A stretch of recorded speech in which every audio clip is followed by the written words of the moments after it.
Hi, I'm Robert Gamblin, founder of Gamblin Conservation Colors.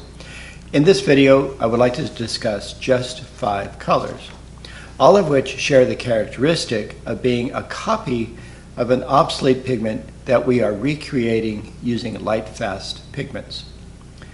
They are Indian Yellow, Sap Green, Alizarin Crimson Permanent, Brown Matter Alizarin, and Dragon's Blood.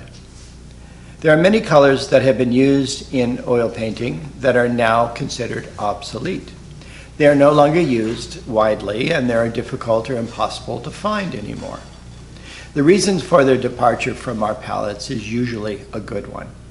They were not Lightfast, or they were too toxic, or they were produced by abusing animals, or their color was very dull and replaced by a brighter color, or they were too expensive and replaced by a cheaper alternative. All of these 5 colors have at least one of those reasons behind their demise. But all of them share an important characteristic that leads us to keep the spirit of the color alive, even though they were not made from the original components. I think that every color we make embodies a mental or emotional space that has drawn artists to them over the centuries. It is not always a technical value that determines what colors are chosen by the artist to create their works. A color's value sometimes is purely related to its beauty or its unique qualities that lead artists to fall in love with it. All of these 5 colors are in this category. When Indian Yellow was brought to market as far back as the 15th century, it was unique. Its golden, glowing transparency was not attainable with anything else. It took a long time, but it was banned when it became known that it was the product of animal abuse, made from collecting the urine of cattle that were fed only on a diet of mango leaves.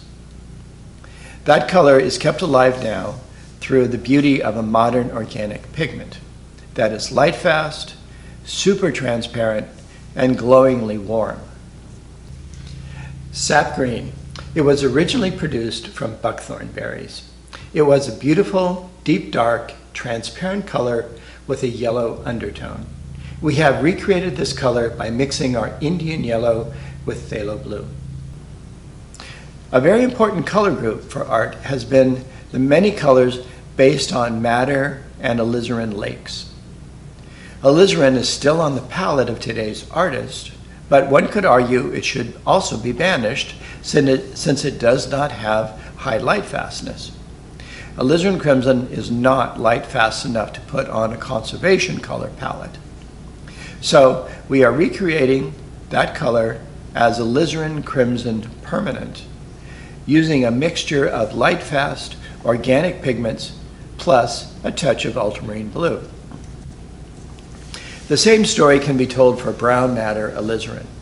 But more importantly, when our colors were being developed by the original team, Mark Leonard, who designed the first set of colors to test, thought that this color was vitally important to include. It was a color he used frequently in his restoration work on classical paintings.